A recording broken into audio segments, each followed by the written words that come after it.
માધવ દર્શનમાં આવેલા દિવ્ય નિર્માણમાં આગ કેવી રીતે લાગી તેવો ઉઠતો પ્રશ્ન।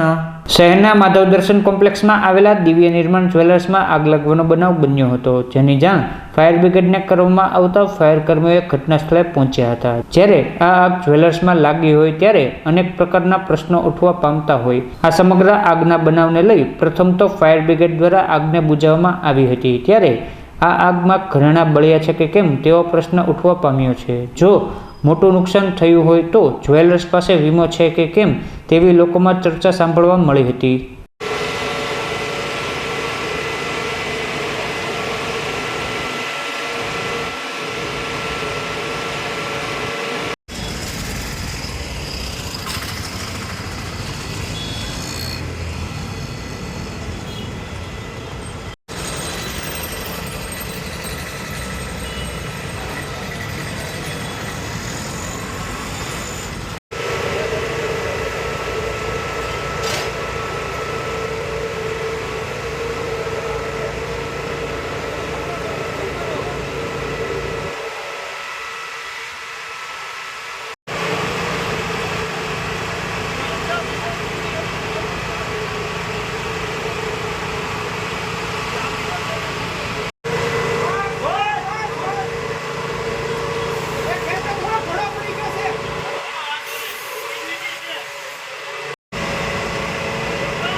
मीटिंग रूम नीचे